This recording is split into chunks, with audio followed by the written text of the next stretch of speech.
Hello, hello. I hope I got everybody. Yes, yes, yes. Okay, let me close this out.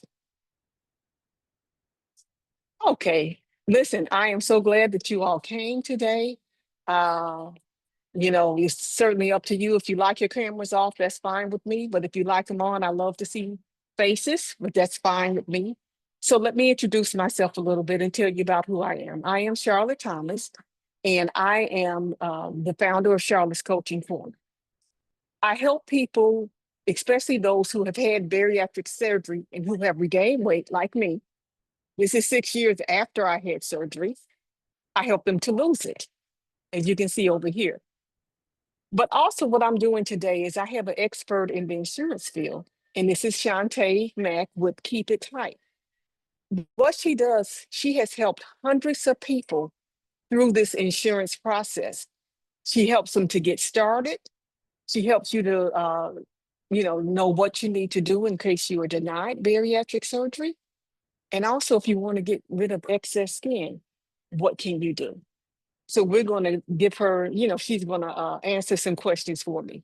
But first, let me just kind of give you her bio, and I'm going to share that on my screen so you can see it.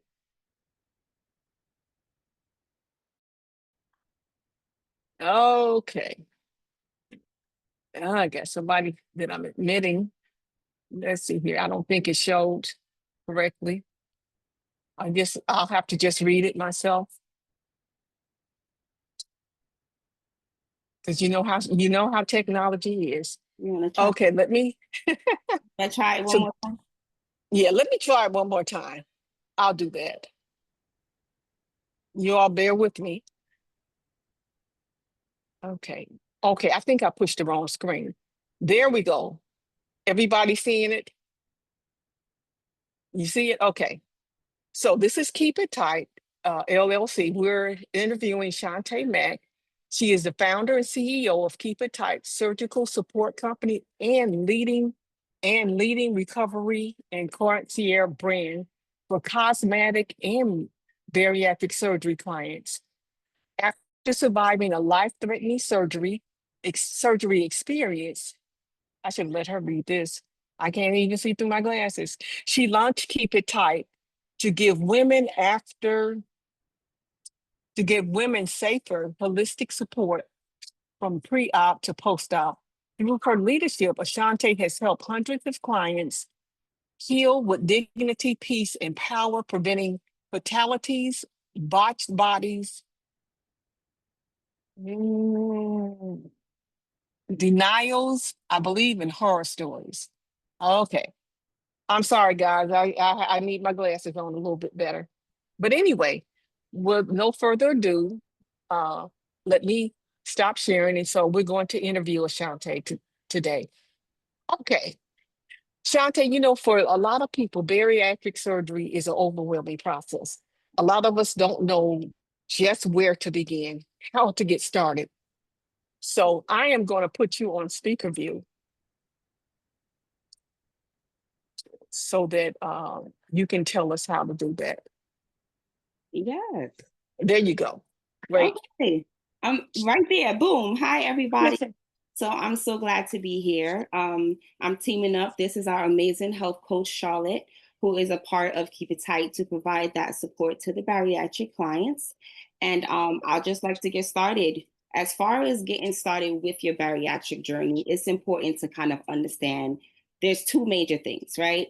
You need to make sure you have a primary care physician. That's number one.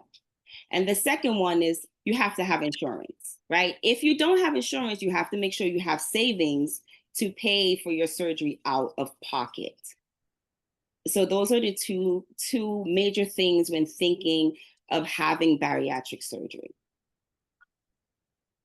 Okay. Okay. Now, I have talked to a lot of people, especially women, Mhm. who have started the process of having bariatric surgery, but for some reason they are denied by their insurance company. Um, if a person is denied, is all lost? No, not at all. Denials don't mean it can never happen. Denials mean there's a few reasons why you get denied. So it's either number one, your doctor's office, when they submitted your pre-approval, it's not enough information leading to it being medically necessary. The second thing could actually be you don't have a medical journal. You've never been to like a doctor to kind of show that you are morbid obese to fit that criteria to have the surgery. So there's a few things that you have to do on your behalf to kind of get approved if you are denied. So that's starting a journal, a medical journal showing, your outbreaks, your up and down fluctuation of weight, whether you're going through something mental or emotional. These things all play a process in your journey. So it's important to kind of note every little thing that's going on with you. And we live a busy life. So sometimes it's hard to kind of remember, oh yeah, today I had a breakout on my stomach, or today I had a rash. It's easier for you to kind of just heal it at the time, but it's important for you to make sure that you jot everything down, or you tell your primary care physician. There is always a way to get approved, especially dealing with insurance companies. I guess we'll tackle that in our, later on in the interview, as far as insurances and the importance of how to choose the proper plan for bariatric surgery. Okay, so we have a question here in the chat, and it says here, I'm admitting people at the same time, but here it says, do I need to complete a supervised weight loss program first, example, 3 to 6 months? And is a psychological evaluation required by my insurance? Yes, yes, yes to both. And bariatric surgery is not like cosmetic and plastic surgery, where it's just open and you could just do whatever you want, right? Even if you go out of pocket, you don't want to choose a place out of pocket that's just so easy. Because when something goes wrong, or if something goes wrong, are you able to go back to that place to get the help that you need? Or is it just a one stop? I helped you, you have the gastric, now you're on your own. So it's important to kind of be with a team, and with insurance, they require a lot of information. So yes, psych is definitely one of the requirements for gastric bypass. And I'd like to piggyback off this a little bit. I had my surgery in 2010, December of 2010. And during that time, I'm trying to remember the process, and I can kind of walk you through it just a little bit from my end. I'm trying to see why it is I'm not showing up here. At any rate, give me a minute here. I see you, but you You can see me? explain. Yeah, I'm not. Yeah, you know what? Let me do this. Let me do this. Add spotlight. Okay, there you go. Okay, so people know who's talking a little bit. Uh-oh. Nope. Can you still see me? Yeah, I can see you. There. Okay. Now you can see me. Okay, I'm trying to adjust this. Okay, there you go. Okay. So when I had bariatric surgery, of course, my doctor, suggested it. And then I went to a bariatric surgeon. At the time, my sister, who's a nurse, knew someone. Uh, of course, I had to have the pulmonary clearance, make sure that my lungs were functioning. I had to also have clearance from a cardiologist to make sure that my heart was strong, and the psychological evaluation. And the reason that they do the psychological evaluation is that a lot of times, many of us who have an eating disorder, and not everybody will, but a lot of people who are overweight are emotional eaters. So you don't want to go from one uh, dependency to the other, because what can happen if you are so dependent on food as a comfort for you. When you no longer have that option, you may choose other things like alcohol. So that's what they're kind of looking for. But at the same time, just be open and honest about why you are there.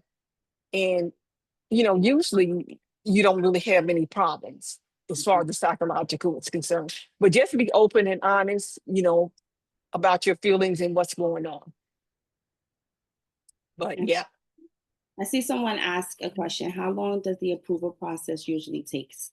It all depends, but I can say I've never seen it happen faster than at least 4 months, honestly, because you have to go through again all of these different. You have to go to all of these specialists to make sure that your body, everything is good from your mind to your heart to your lungs. So it takes time, and a lot of these specialists don't have appointments right away. So that's what kind of delays the process. Insurance approvals usually take about 30 to 60 days. If it's denied, it might take a longer time for the doctor in the insurance company to look over the file again. But in the long run, I say like 4 months. Sometimes people can wait up to 12 months to even get a call back from the center. So it all depends. That's why Keep It Tight is here to provide that one-on-one support. We are in direct with the doctor's office, so there's no waiting around. We are the bullies to make sure, the good bullies, in a way to help you and make sure that your case is not swept under the rug. Even if it is denied, we as a company, we provide that insurance EOB. It's called explanation of benefits in depth, and we also send claims with pre-approvals to let you know, okay, you've been pre-approved. What is your out-of-pocket expense if you do have out-of-pocket expense, and what you're looking towards as far as paying if you don't have to pay for the surgery afterwards for your skin removal. Okay. These are some great questions, ladies. I see another one. It says here, how does the approach change for clients with PCOS, diabetes, or thyroid issues? Well, again, that's why it's important for you to have a PCP, because whether you go to a bariatric center or you're working with a bariatric team, you still need your doctor. So your doctor can still help you in a way where it's not only for um, pre or post surgery, it's more of a life change to help you. Diabetes is something where the surgery can actually help. So a lot of people who are diabetic, the surgery, it does give them a level of how can I say it, Charlotte? It helps with their sugar levels, right? If you have high, if your sugar level is usually high and you're suffering and you're taking insulin and you're overweight, usually the approach would be, okay, do you want to, seek gastric? And then most of the time, those patients a year post, their sugar levels are usually in the good range and not over 400, 500. Yeah, and just to kind of piggyback on that too, usually just in a general sense, in order to qualify for bariatric surgery, we have somebody coming in. In order to qualify for bariatric surgery, usually they like you to have a BMI over 35, I believe, BMI of 35, which is considered morbid obese. Sometimes uh, have a significant amount of weight to lose, maybe like 100 pounds.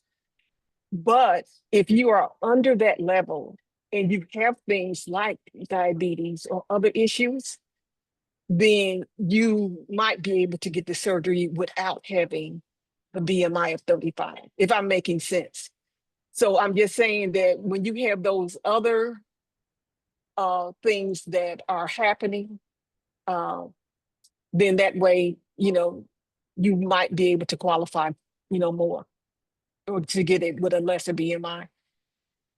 Yes. But I hope that answered your question. If I am not clear, then please just ask again. But we do have another question. Do you see it down there? Yes. I work for primary physician right now, so I know that a patient's insurance is very important. What insurance company, if there is one, would you say would be more reluctant to approve? Um, Honestly, all insurance companies are reluctant to pay for anything. Okay. So that's why now a lot of people are having surgeries and they're doing outpatient like really fast. They only keep them in this in the hospital for about a day. And it's like they're not feeling better. They're not ready to go home. That's because insurance companies do not want to pay for um any type of procedure. Sometimes there's people who get denied for dental work and you know that you need it, but insurance would deny. That's where you have to come in and be a bully with your insurance claims, with your approvals, being able to kind of let them know this is something that's needed regardless of if you say it's not. It shows that it's something that we need. So to answer that question, all insurances um are reluctant to deny any type of surgery, including bariatric. But to piggyback off of that, to kind of talk about insurances, I can just highlight insurances as far as there's two types of insurances. There's the PPO and then there's the HMO. Okay, the PPO is preferred provider organization insurance. This is like the high peak of insurance, right? You usually pay for this out of pocket from your job, from your employer, or if you pay for it yourself, you would pay for a PPO plan. If you want the good insurance. Now there's HMO, which is usually connected with Medicaid. And HMO is not the best like PPO, but it is a good insurance because it does provide the support and the care that you need at a minimal level. Okay. So when seeking for insurance, it's important to kind of understand what you need, your needs and wants, not only for just your typical visits, where it's like, 2 visits to the doctor a year, they'll cover 2 office exams, two laboratory tests. Same thing with dental. It's all, they do cover 2 exams a year. But if you need something more in depth, like gastric, and you're looking for insurance, it's important to kind of ask them, do you cover this specific code? Right. And there's codes that you can ask them if they cover, and they'll say, yeah, we cover it unless it's medically necessary. And once you hear that and you know your situation is medically necessary, it's important to now look at those particular plans.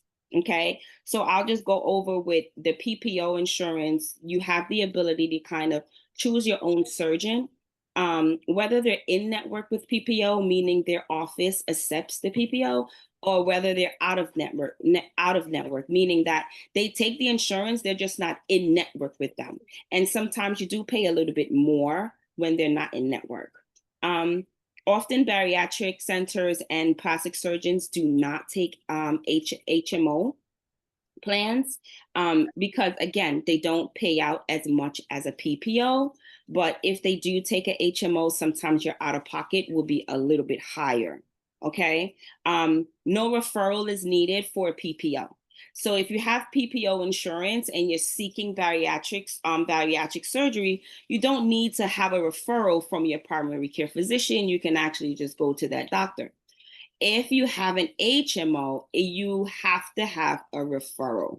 And that's important because they won't see you. It'll be a waste of time. It's very stressful to find an office that that you can't walk into. But there are offices that do provide that support. And we have connection to a lot of these offices so that we're able to help you on your journey and not have you bounce and jump around and go crazy. So another thing with HMO, which is Health Maintenance Organization Insurance, the premiums are lower, and the price is more predictable. So they more have like a standard lower rate. PPO do have a higher rate again, and all care is coordinated through one doctor. So you're not going to have multiple different doctors. Again, PPO, you don't need referral. A HMO, you do need a referral. Often, it won't cover out of network surgery or specialty procedure. Birthday classic. What road y'all? Video night. Video all that shit. Wait just a minute. Just a Okay, minute. no problem. What happens is that people will try to get in because they tried to get in using fictitious names. Like they came in as Charlotte Thomas, then they tried to get in as Keep It Tight. And so I didn't let them in. So they came in with another name, and then I just had to kick them off. That's all. They do that sometimes. It's a shame, but that's what happens. We ain't got time for that. Y'all need to stop. Go eat some food. Eat some. Right. Yeah. Yeah. Yeah. So, but that's what happens is that, so if you all see someone comes in with a lot of noise, they've tried to get in and I didn't admit them because they are using fictitious names. And now I finally got smart where I don't allow people to change their names because they're just disruptive. But anyway, I'm so sorry. Are so bored. I'm sorry, everyone. So yeah, as far as like, okay, so now I can just move forward with, was that okay? Did you understand the insurance, the HMO, the PPO? PPO pays more, HMO don't. HMO is associated with Medicaid. Medicaid do pay for procedures, just a longer process, a longer wait. Sometimes it's not like the best offices, but sometimes the best offices, sometimes the offices is not always the best. They do have a gem in there, which is a great doctor, a great surgeon who cares about patients. So we definitely have that relationship and that communication with great doctors located all over, in Brooklyn, in Queens, in Connecticut, in South Carolina, in Virginia, and in Florida. So we have a couple of doctors that we can send you to see if, you know, the skin removal is something that, I'm sorry, if your insurance will approve for you to start the bariatric journey or have the skin removal. Okay, we have another question here, and then we're gonna get to skin removal because I want to know about some skin removal too. Okay. Okay. But the other question is, are follow-up appointments, labs, and are follow-up appointments, labs, and complications covered? Yeah. So within the journey, everything is covered from your insurance, by your insurance. It's all included in the gastric journey. So all of your follow-ups will be with the bariatric doctor. What was the other question? So I guess what she is saying is if there are any complications that ensue afterwards, are those complications covered also? Usually it is. If you pay it out of Mhm. pocket, then you know you have to pay to go see the doctor. But usually, you know, if you have an issue, they have to assess the issue, right? You have to go in for an exam. Office exam is covered unless you have a copay. So if you have a copay, you have to, you know, come out of pocket with your copay. But otherwise, it is covered. But as far as the complications, to what extent, I just hope it's never to the extent where something is not covered, because you definitely, it's not plastic or cosmetic surgery where you go to one doctor in another state and they're like, no. It's usually just something where the doctor usually will tell you come back in to make sure, because it is your stomach inside. So yes. Yeah. And I tell you one thing that I did that really helped me is that I had my surgery at the end of the year. So because I had a lot of health problems and I had reached my deductible and I had also reached my out of pocket maximum, my surgery was actually free, you know, because by the time I got to December, you know, I had other health problems that I was dealing with, which was one of the reasons why I wanted to lose the weight.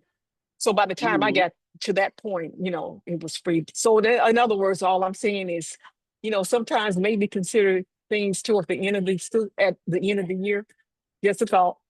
Yeah, that's also, let me piggyback off of that. That's insurance. So sometimes your insurance will kind of I guess renew probably mid-year, at the end of the year. So sometimes it's good to look at that to see what your maximum is. So if, let's say, if you know, hypothetically, you know your insurance covers you, let's say 20K, right? And now your maximum right now, you went to the doctor and they approved you, your surgery is like 17.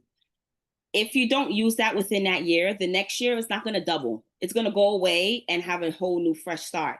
So sometimes it's best to jump on what you have to jump on if it's approved, because now the next year, if you have something else to do, you're not waiting to do all in one, because it's not, insurance is not going to cover multiple things. Okay. Yeah. Um, because you know what? I'm thinking it took me, I probably started my process probably in August or September, somewhere along there. and then finally had my surgery in December. Mm-hmm.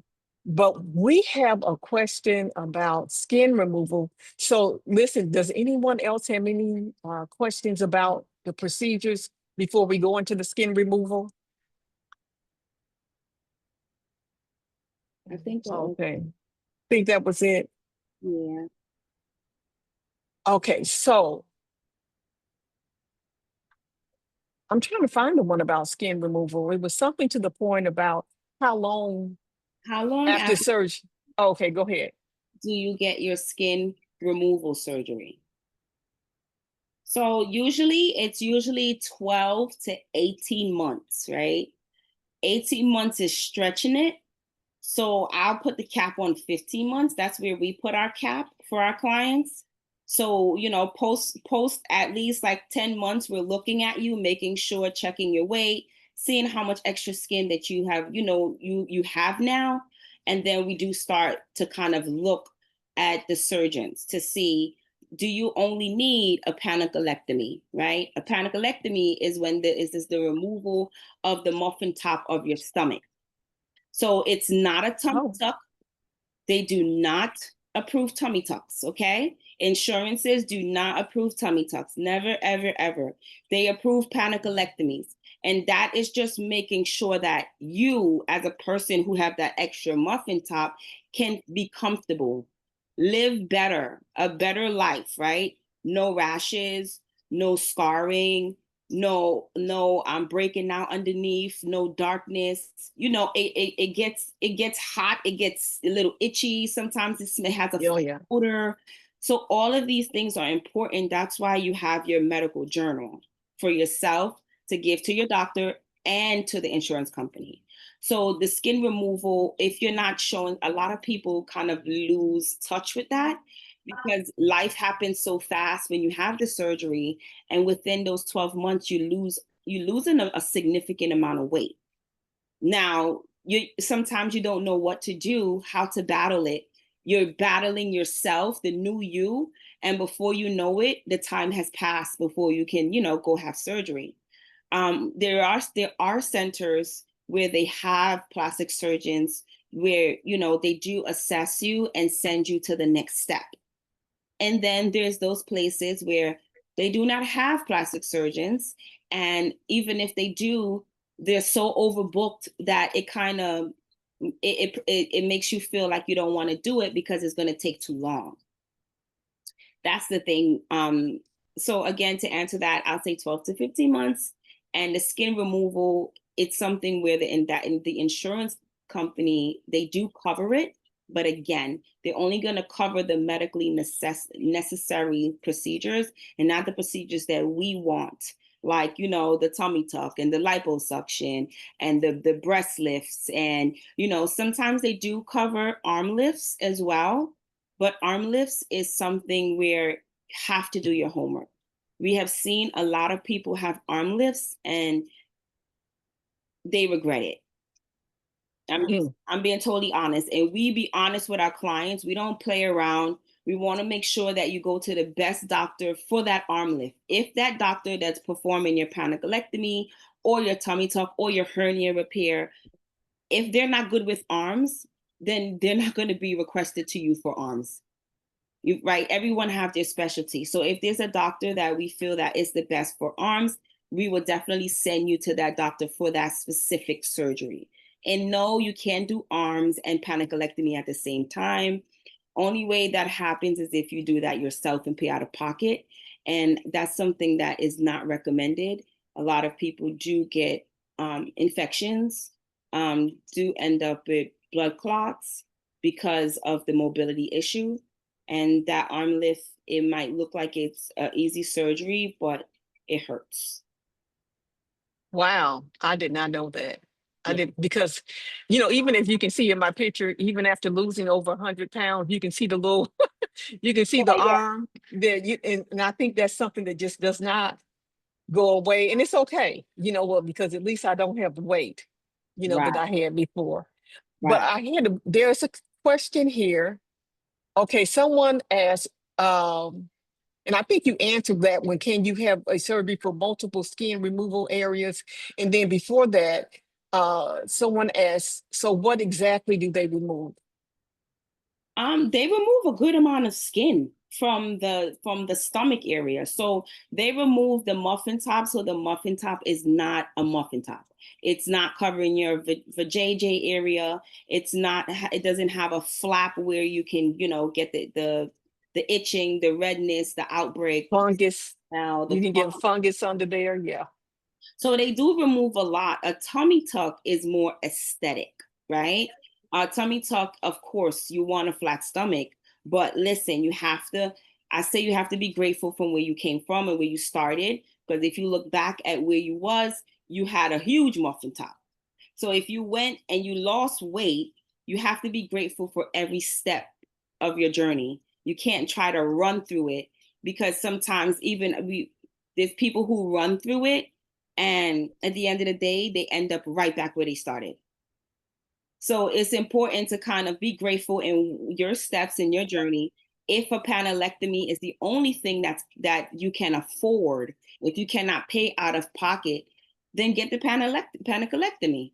You do the panicolectomy, it removes a lot of fat, and then later on, then you can work out, get your body more tight. You can keep it tight all the time with your nutrition, with your workout, and then seek plastic surgery later on, but it's not something where you're forced to do. We definitely want you to work out, eat right, get with Charlotte or Melanie, and get on that healthy train, so that in the next year or 2 years, it's not an issue for you to stay healthy. And then when you have surgery, we use the term snatched. So when you have your plastic or cosmetic and you do your tummy tuck, or you want to do your liposuction of your bra rolls, or your back, or you just want to do a breast lift or breast augmentation, you're snatched. So it's not like you're complaining about the doctor didn't do what you wanted, because again, doctors are not miracle workers. They're just there to help you contour. Wow, that's so nice. That is so nice to hear. So I should have done something 18 months. Well, you know what? So listen, Shantae, that's nice to know, because if I had if I had all this information before or shortly afterwards, it would have been so much better. So this is why this interview was really great, because it's giving you the information that you need. Um, and of course, as I've said before, we work with you. We work with you before the process, as you begin it. If you need to lose weight, because sometimes that happens too, you need to lose weight before you can actually qualify for the surgery. And then even after you have the surgery, we are there to help you through that process also, with meal prep, meal plannings. If you get, tripped up or have problems and get off track. So we'll just help you to work through that process completely. Yes, 100%. It's not easy. It's not easy at all. So sometimes you might go, we've had situations where clients have, found bariatric centers, started the process, and they have them on hold for months. And it's Wow. like, what's going on? Why? They're like, oh, the doctor is overbooked.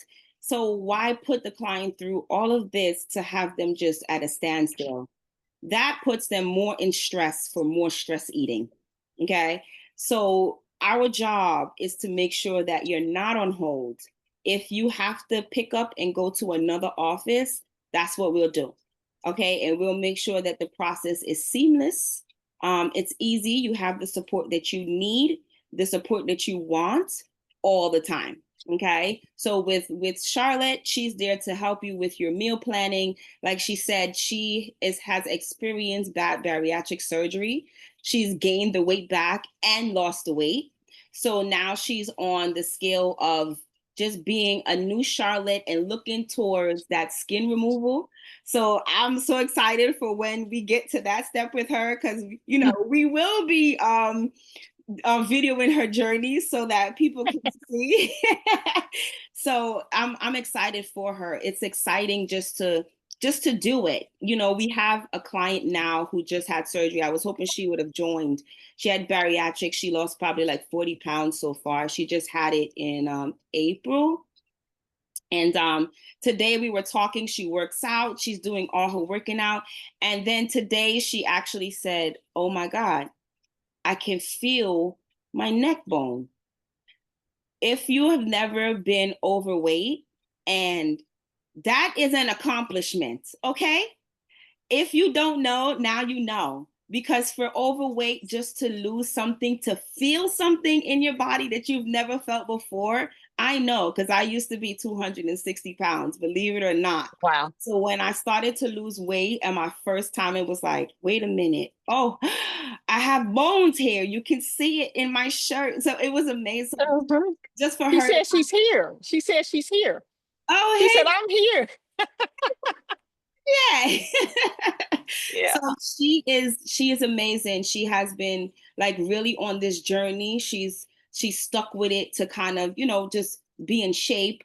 And I'm so proud of her. So that I just wanted to share that, because that alone right here is an accomplishment. Like, if you've never been overweight, you wouldn't know how it feels. Or if you're a person who have always been like super skinny, and you gain a little bit of weight that you thought that you never could gain, you were super super ecstatic. You were like, "Oh my God, this looks good. It feels good." Same thing. So I just wanted to share that. Wow. Yeah. And listen, I can attest to that, because as you're getting dressed in the morning and you get up and you say, "Oh my goodness, I've never seen my collar. I haven't seen my collarbone in about 30 years." You know what else? And it seems like the simple things. I'm able to cross my legs. That's Wasn't able to right. do that. I mean, before I could put my leg on top of my knee, but as far as fully crossing it, or, not only do we teach as far as losing weight, but the biggest point to me is being healthy. That's what really, really helped me, is to be healthy, to have my energy back, to do things. I am now 65, I'm retired. I have the energy, I have the mental clarity to do things. Um, the CPAP machine is gone, the sleep apnea is gone, the pre-diabetes is gone, the cholesterol just climbing higher and higher. All of that is gone. Just to have those things back in your life was worth it. But the thing that I like to impress upon people too is that don't be like me, because as you can see in this picture, this is what happened to me, because I didn't make those lifestyle changes. Just remember that surgery is wonderful, but it's just a tool. And in order to keep the weight off, you have to make the lifestyle changes. You can't use just that one tool, surgery, because that's like trying to build a house with a hammer. You cannot build a house with a hammer. You need the hammer, the saw, the wood, all the things that go along with it. The Mhm. same when it comes to bariatric surgery and losing weight and getting healthy. You need other things in place. And those are the things that I teach you about, so that you can make the lifestyle changes that you need to make and get off that diet roller coaster, get off those pills, get off those those shots, which are just so expensive, you know, and just get back to eating natural, healthy food. Yes. Yeah. Look at my girl. She said it's the best feeling. She was talking about it today. Uh-oh, I lost you. Can you hear me now? Shaw? Can you hear me? Uh-oh. Is where you at? Okay, I don't know if it's my end of yours. It's probably yours. Everybody, can y'all see? Now I can hear you. Okay. Okay, now it is. Okay, okay. Yeah. She said it's the Yeah. best feeling. Yeah. And I'm gonna listen. Charlotte, put your information in the chat so that if they do want to reach out, they'll definitely reach out. But I have definitely sent the information. But please, she's great. Yeah, I put Charlotte's coaching corner. Okay. So you can connect with her, Reds, because she does provide that one-on-one meal planning support. And she's post-bariatric, so she gets it, right? And you are post-bariatric too. And we talk about it. She's like, man, I don't know what to eat.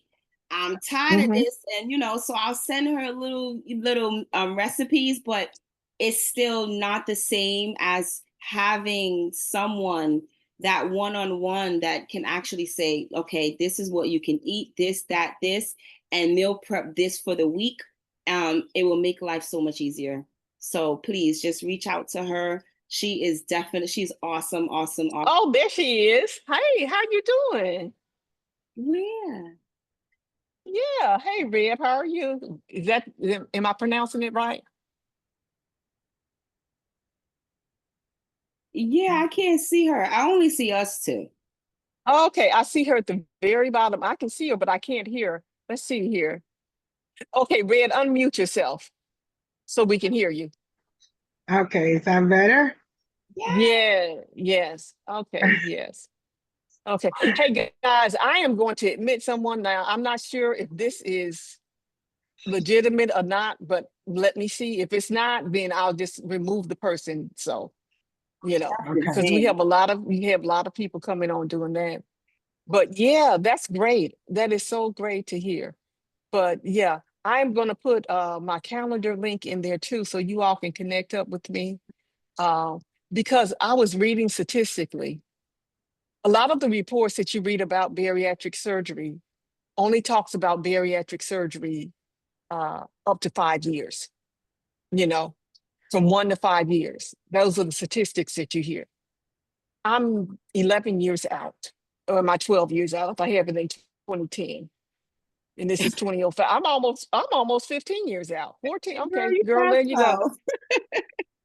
So, but 6 years later, as you can see in this picture, this is where I am. But according to that study, 76% of those who have bariatric surgery only retain 20% of their weight loss. And that was me. I was 275 when I had it. Over here, I'm 255. So I only kept maybe 20% of that weight loss lost. So that's why I don't want you guys to be like me. I want you to do much better than I am. And that's why we're giving this interview to help you to do so. Yeah. But well, she told me a lot about you, like, because I do speak to her, because I mean, in the beginning it was kind of hard because getting to know what to eat, getting to make the food stay down. It was like such a challenge in the beginning, but I mean, it's getting better with, over time. But I have no regrets, honestly. I have no regret doing this. I did it because I wanted better for myself, for health reason. Like I don't have diabetes or high blood pressure or cholesterol or anything like that, but it's in my family. It's highly in my family, and my mom, who's someone who suffered from a heart attack. So, and when I was almost pushing 300, and I tried everything, which is, dieting, vegan, I name it, I tried it. And then I was like, okay, I've got to do something before something happened to me. And I spoke to my doctor and I went for this. And honestly, you know, it's it's sacrificing for yourself, loving yourself enough to make that change. So I did. And I'm gonna lie, it's not easy. It's not, people might say it's the easy way out, but it's not, because it's a process getting there and still being there. So I'm loving the journey. I don't love the gassy part, but I love the journey. yeah.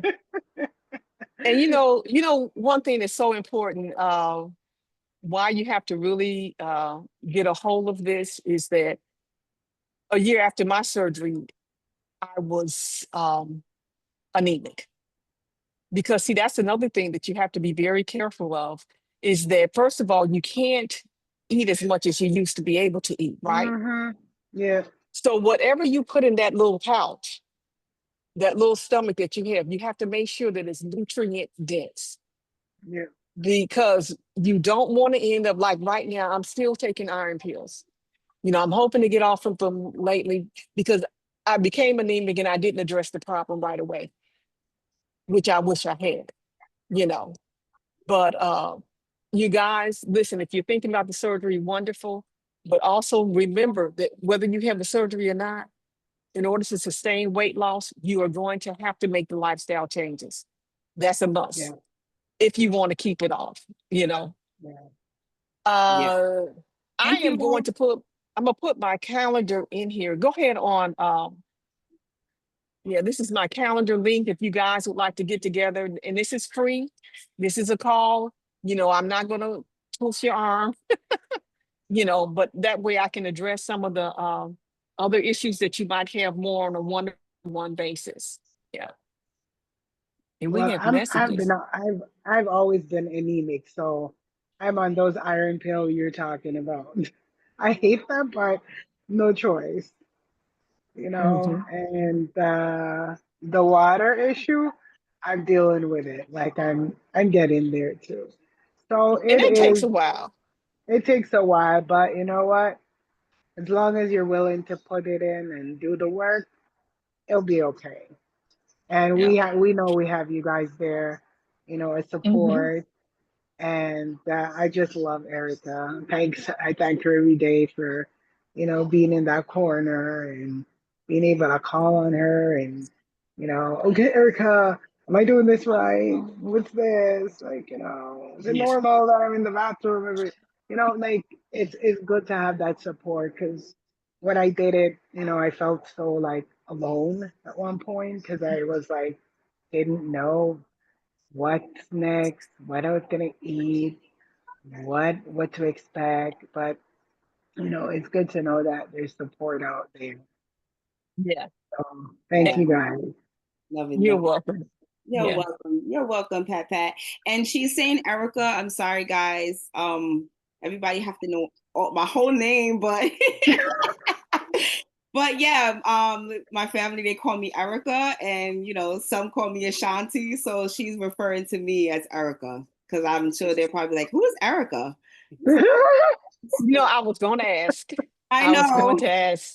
I saw Yeah. your face. Charlotte was like, "Who is that?" I was like, "That's That's just me. Yeah. Thank you And so listen, much, Reds. I definitely appreciate you. And don't worry, y'all gonna see her journey because she has been working out continuously. wow. She sent Yeah.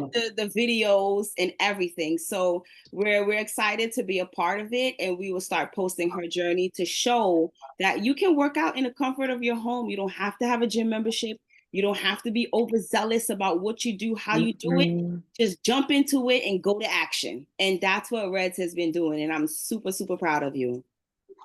Right. Thank you, Because that's a girl. part of that life. That's a part of that lifestyle change. It really is. It's getting movement. I want to uh Cecilia said something, and this is so nice, Cecilia. She said, you all are very informative, Charlotte, because I do see a lot of patients using Ozempic, and I wasn't sure if it was okay long term. You Oh, know, I personally, I just do not deal with quick fixes anymore. Can I say something?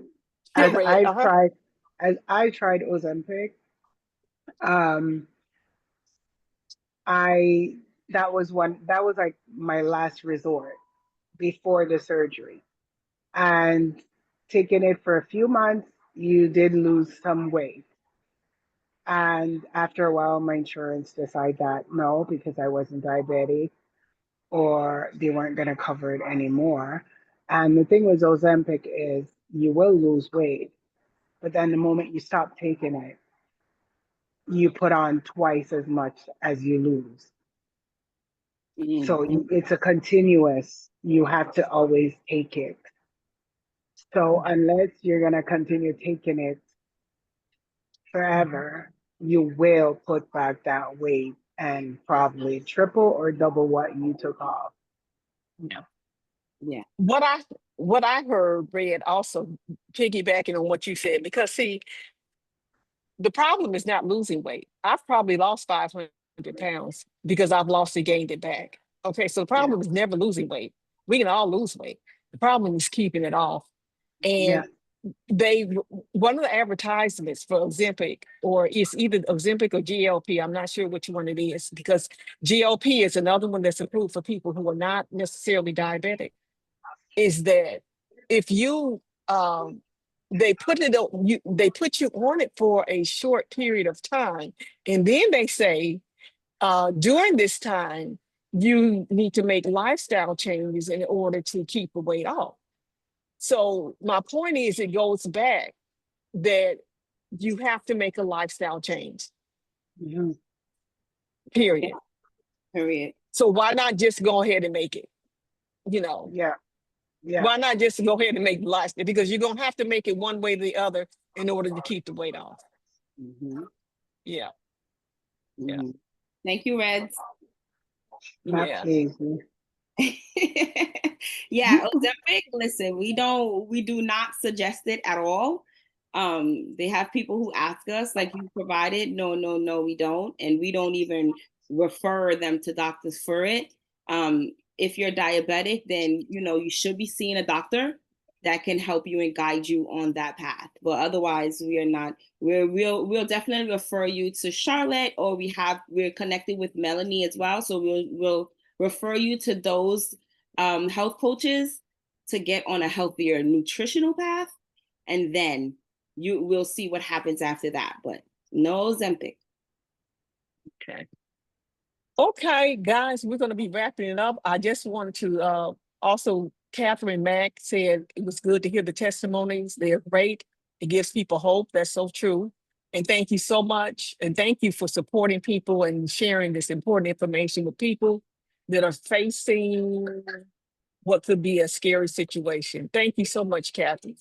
And that is so true.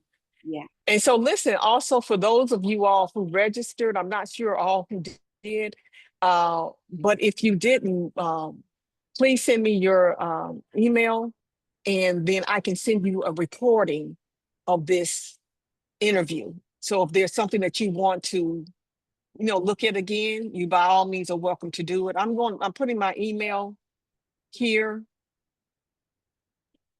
Yeah, it's Coach Charlotte at Charlotte's Coaching Corner. So if there's some who did not register, then of course you can email me, and then I will send you a recording of this. Okay, then if any more questions, go ahead. I'm sorry, someone was talking. It was me. I was going to say, if you know someone that needs help through their bariatric journey, or looking to have skin removal, or just plastic surgery in general, or cosmetic, you can direct them to Keep It Tight. Our email is info@keepittight, hello@keepittight. They can go. We are on all social media platforms. Our website as well is keepittightllc.com. And once you come with us and you're connected to start the journey, you'll definitely be connected with Charlotte to help you on your nutrition and your health goals. Okay. Any last minute questions as we close up? I think. Okay. Well, thank you all so much for coming. I'm just trying to put in here my Instagram and my Facebook is basically the same thing. But thank you all so much for coming, and I appreciate the question. I hope that we've been of help to you all on your journey, and we'll be glad to get you, walk you through the steps and hold your hand through the process. Yes, definitely. So thank you. And we will be playing this on our social media and everything.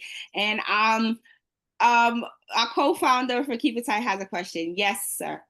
Will this be a series? A podcast? I think you froze again. Would this be a series or a podcast? It could be. It could be something where we connect and we give people information, because a lot of people need information, and social media sometimes could give you the wrong information. So who knows? We will talk about it, right, Charlotte? Yes, you go. I didn't hear all of it because it went out again. But what did he say? if this could be a series or a podcast. Oh, a good idea. I know, right? He threw it out there. He threw it out there. Just Oh, someone said, okay. I would love a podcast. Yeah, yeah. Okay, well, we'll think about that. We'll think about that. I put some pressure on me because I'm not with this, but I'm getting better. But a podcast, okay, we'll see. I think it could be. Okay, let's see here. Thank you. Thank you, guys. Thank you, thank you, thank you. We just love to give information. We love to help people. We are about that. We eat, sleep, breathe support for people going through the bariatric, the surgery, just that whole world. We're just here to help. That's it. Yeah. Yeah. So much for joining. Okay. Thank you, guys. And you all have a great evening and hope to hear. I hope I got everybody. Oh, it's needed. That's what she said. And you all have a great evening. And we hope to hear from you again. Okay. Okay. Bye-bye. Bye-bye. Bye. Mm.